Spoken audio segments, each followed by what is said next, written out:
Good morning बच्चों। कल हम लोग रहीम दास जी के दोहे पढ़ रहे थे, जिनमें से कुछ दोहों की व्याख्या हमने कर ली थी। कल ये जो दोहा लिखा हुआ है, टूटे सुजन मनाइए जो टूटे सौ बार, रहीमन फिर पोइए टूटे मुक्ता हार। इसी दोहे पर हम बना रहे थे, आधा हुआ था। पुनः इस दोहे को एक बार दोबारा हम बता देते हैं, ध्यान से सुनने का प्रयास करिएगा। संकेत संदर्भ आप सभी लोग अच्छी प्रकार से जानते हैं, हम सिर्फ अब व्याख्या और व्याख्या भी बताएंगे, इसे समझने का प्रयास करिएगा।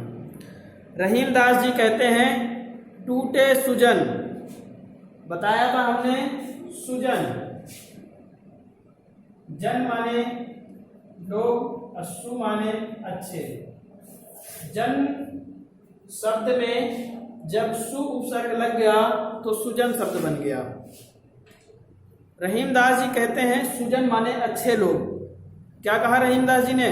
टूटे सुजन, टूटे अर्थात रूठे, टूटे सुजन मनाइए जो टूटे सौ बार। रहीम दास जी कहते हैं कि यदि सज्जन व्यक्ति, अच्छे व्यक्ति हमसे रूठ जाएं तो हमें मना लेना चाहिए।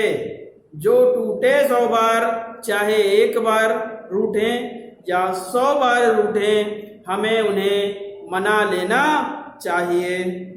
फिर क्या कहा? रहीमन फिर पोइए टूटे मुक्ता हार।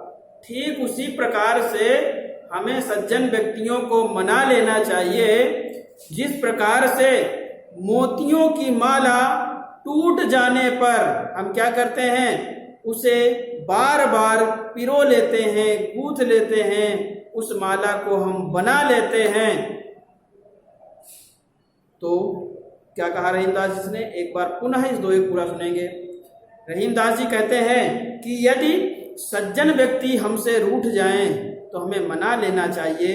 एक बार रूठें या 100 बार रूठें, हमें उन्हें हर बार मना लेना चाहिए। और आगे क्या कहा? उदाहरण दिया कि उस प्रकार से, जिस प्रकार से यदि मोतियों की माला टूट जाती है तो हम उसे बार बार पिरो लेते हैं, उसी प्रकार सज्जन व्यक्तियों को भी बार बार हमें मना लेना चाहिए।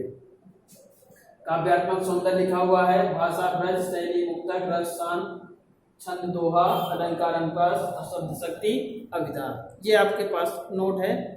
ये किसी दोहे में अलंकार बदलेगा, बाकी सब सेम वही चल रहा है। तो आप लोग व्याख्या पर विशेष ध्यान देंगे, इसे तो हम बाद में कॉपी पर वैसे भी नोट करा देंगे। अगला दोहा देखिए, रहीमन असुआ नैन ढरी, जिय दुख प्रगट करे, जाहि निकारो गेहते, कस न भेद कह दे।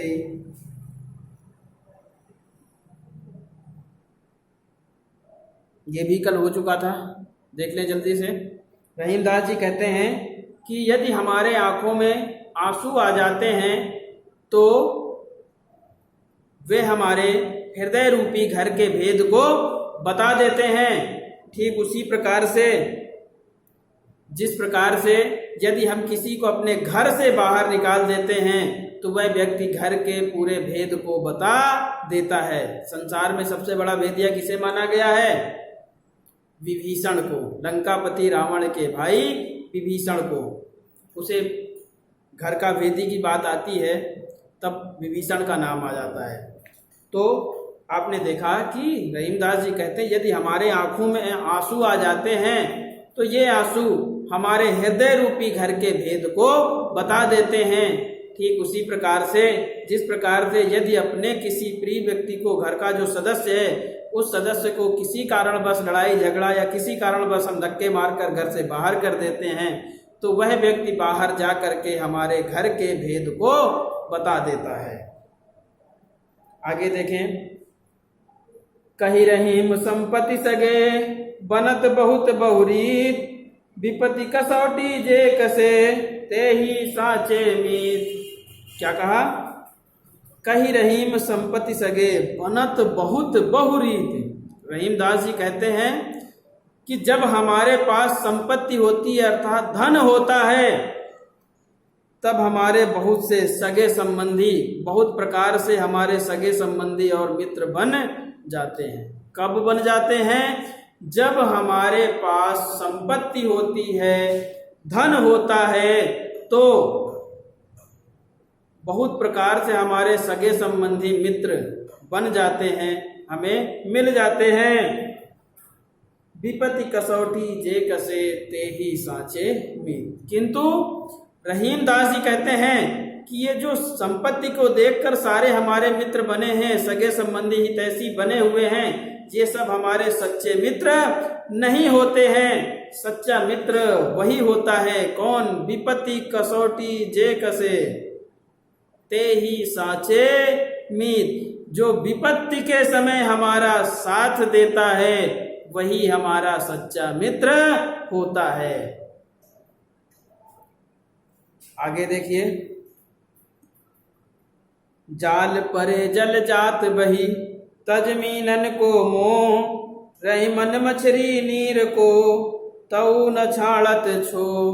यहाँ मित्रता के लिए कहा गया कि संसार में किस प्रकार के मित्र होते हैं और हमें कैसी मित्रता करनी चाहिए। इसके लिए बताने को उन्होंने बताया, नदी के पानी और उसमें पाई जाने वाली मछली के बीच कैसी मित्रता है, कौन कैसी मित्रता निभाता है, उसके उदाहरण से हमें समझाने का प्रयास किया गया है। क्या कहा रहीम दास जी ने? जाल परे जल जात बही तजमीनन को मोह। रहीम दास जी कहते हैं नदी और पानी और मछली हमेशा साथ रहते हैं, लेकिन यह नदी में कहीं पर जाल डाल दिया जाए, जाल लगा दिया जाए, तो उस जाल में मछली तो फंस जाती है, लेकिन जो बहता हुआ पानी होता है वह उस मछली के मोह को छोड़ करके आगे बढ़ जाता है।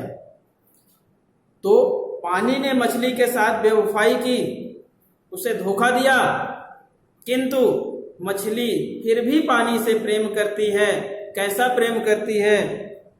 रही मन मछरी नीर को तऊ न छाड़त छो। रहीम दास जी कहते हैं अपने साथ धोखा होने के बाद भी मछली पानी से वैसे ही प्रेम करती, उतना ही प्रेम करती है। यदि मछली को पानी से इतना प्रेम करती है वह पानी से कि यदि मछली को पानी से बाहर कर दिया जाए तो मछली पानी के वियोग में अपने प्राणों को त्याग देती है। तो ये रहे दोहे।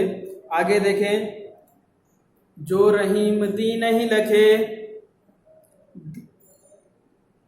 फिर से दोहा छूट रहा बेटा। हाँ, दीन सबन को लखत है दीन ही लखे न कोय, जो रहीम दीन ही लखे दीन बंधु सम होए।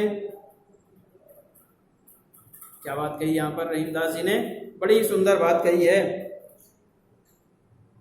दीन सबन को लखत हैं दीन ही लखे न कोय। दीन माने दरिद्र या भिखारी व्यक्ति।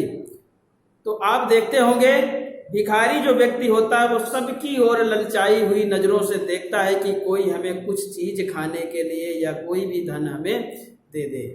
तो जो दीन है, गरीब है, वह सबकी ओर देखता है कि कुछ हमें मिल जाए, पर दीन ही लखे न कोय। लेकिन ज्यादातर लोग दीन दुखियारियों की ओर ध्यान नहीं देते हैं। अगली लाइन में कहा, जो रहीम दीन ही लखे दीन बंधु सम होए। रहीम दास जी कहते हैं कि जो व्यक्ति उन दीन दुखियारी गरीबों की ओर देखता है अर्थात उनकी मदद करता है, वह व्यक्ति उन दीन बंधु सम होए, उन दीन दुखियारी व्यक्तियों के लिए दीन बंधु सम होए। दीन बंधु कहा गया भगवान के लिए, ईश्वर के लिए। तो वह व्यक्ति उन भिखारी व्यक्तियों के लिए भगवान के समान होता है। उम्मीद करता हूं आप लोगों को बात समझ में आ गई होगी। आगे देखते हैं फिर इसी के आगे। प्रीतम छवि नयन बसी पर छवि कहाँ समाए, भरी सराय रहीम लखी पथिक आप फिर जाए। रहीम दास जी कहते हैं प्रीतम छवि नैनन बसी पर छवि कहाँ समाए। प्रीतम यहाँ पर परमात्मा के लिए यूज किया गया है, शब्द यूज किया गया है।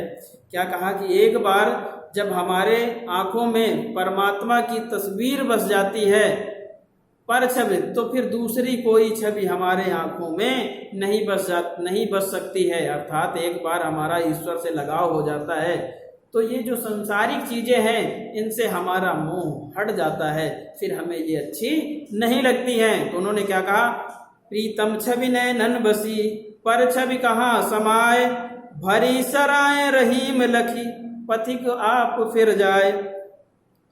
उन्होंने कहा एक बार एक परमात्मा की, एक ईश्वर की तस्वीर यदि हमारे आंखों में बस जाती है तो फिर दूसरी कोई तस्वीर इन आंखों में नहीं बस सकती है। ठीक उसी प्रकार से जिस प्रकार से कोई राहगीर, पथिक माने राहगीर, सराय माने धर्मशाला, जिसे आज के समय में होटल्स कहते हैं, तो रहीम दास जी कहते हैं कि जिस प्रकार से यदि कोई राहगीर ठहरने के लिए किसी धर्मशाला में जाता है, होटल में जाता है, लेकिन वहां जाकर के वो यह पाता है कि वहां के जितने भी रूम हैं वो सारे फुल हैं, कोई जगह नहीं है, तो वह राहगीर उस होटल से पुनः वापस लौट जाता है। ठीक उसी प्रकार ये परमात्मा का लगाव है। एक बार यदि परमात्मा की तस्वीर हमारे आंखों में बस जाती है तो फिर उस आंखों में कोई दूसरी तस्वीर नहीं बस सकती है। आगे देखें, रही मन धागा प्रेम का मत तोड़ो चटकाए, टूटे से फिर ना जुड़े, जुड़े गांठ पर जाए। बड़ी अच्छी बात बताई। आज के समय में वैसे भी एक सच्चा मित्र और सच्चा प्रेम मिलना कठिन है। क्या कहा, रही मन धागा प्रेम का मत तोड़ो चटकाए, टूटे से फिर ना जुड़े, जुड़े गांठ पर जाए। रहीम दास जी कहते हैं